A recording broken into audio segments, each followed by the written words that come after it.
the week of June 30th to July 6th. And on Monday, 6:30, remember 6:30 is the date that the Mercury retrograde is going to take us back to. So get the notebook out, observe what's going on, because you're going to get to see it from all these different angles. And by the end, you will have clarity. Okay. So Mercury retrograde bringing us back to that day. The sun is conjunct Jupiter.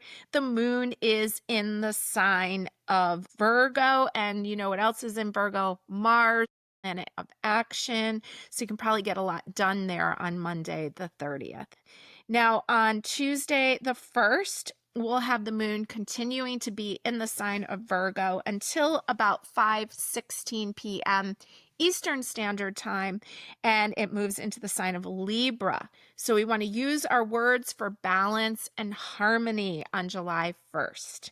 On July 2nd, we'll have the moon in Libra all day. And remember, Libra is balance and harmony. It's ruled by Venus. Venus is the diplomat, the balancer. And so the moon will be square the sun and Jupiter, but it's got a positive aspect going on with Mercury. And we've also got some nice trining, flowing, positive energy with Venus and Pluto. So enjoy your relationships on 7/2. 7/3, I wrote down that there's some lighter energy coming in. We should enjoy the celebrations. Now, Venus does enter the sign of Gemini there on the 4th, and a lot happens on the 4th. So Venus moves to Gemini. Love can show up out of the blue. It's lighthearted, flirty, and impulsive, right? I often think of the Lovers card when I think of Venus in Gemini, because everybody's really excited to get the Lovers card, but the Lovers card is really about choices, okay? Because you see on the Lovers card in tarot, usually the traditional version is Adam and Eve, and they're going to eat the apple, and they've been tempted by the serpent. And so they don't really think it through, right? I'm a Gemini moon. Sometimes if something sounds fun, it's like, yeah, let's do that, but don't always think it through. So make sure that you're really looking at your decision making. Have a great time. It's social. It's great conversation, love showing up, but take a good look at your spending, because Venus is your wallet too, and your whim decision making. Now on that same day, that's when Neptune retrograde begins. We already talked about that.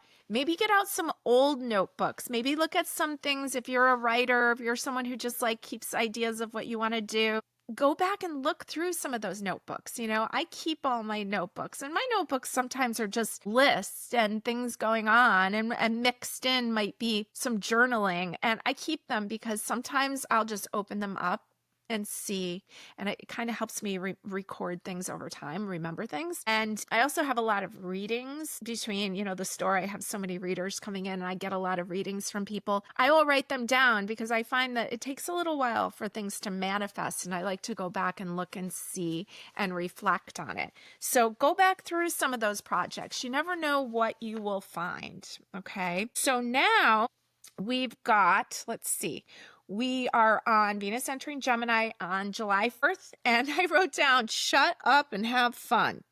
And why did I write that? Because there's some squares going on with Mercury, and we know we're going to revisit this, and squares are challenges.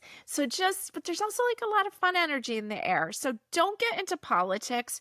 Don't get into deep stuff. Just keep it light and have a great time on the 4th of July, when the moon will be in the sign of Scorpio, entering into Scorpio early in the morning on Friday the 4th. I love Scorpio. I think it's going to be a heck of a good time. There's a lot of deep emotion, and intuition will run high. So trust intuition, especially for safety matters on the 4th of July. Okay. Now, Neptune retrograde begins. We go into the 5th. Remember, now we're heading towards the full Capricorn moon. So things get intense. You know that. Anytime we get up to a full moon, you may want to get your moon water out.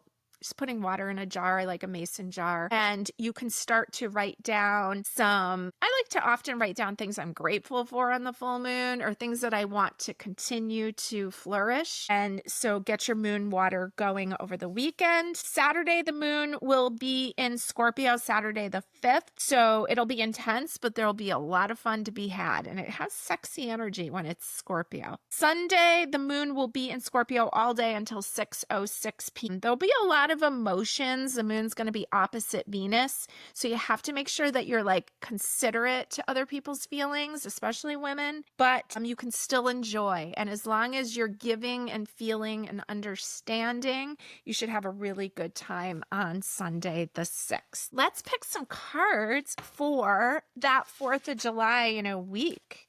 And we're going to keep our cards up here that were our month overview. Oh, I got a jumper card there.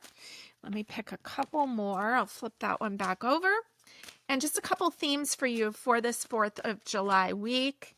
What you need to know, what you need to be careful of. I guess we're getting 2 of those. Okay, haven't looked at any of these yet. The jumper card was the 5 of water, and it's golden seal. Now, I know golden seal is used, well, I think it's to build immunity, but it also, a lot of people use it, like if they have to get marijuana tested, drug tested, they'll use golden seal because it clears you out. Okay, it's a really good cleanser. This is the 5 of water, the 5 of cups, and sometimes that is about sadness, but to me, this shows boundaries. Like these plants are growing by the water, but there's fences around it. It's guarded off, okay? So making sure you're not too guarded with your emotions, but in some ways you may need to guard your emotions this week because you don't want to get into arguments with people, okay? So we see 5, a change, water, emotion, golden seal. Let's see what else we've got.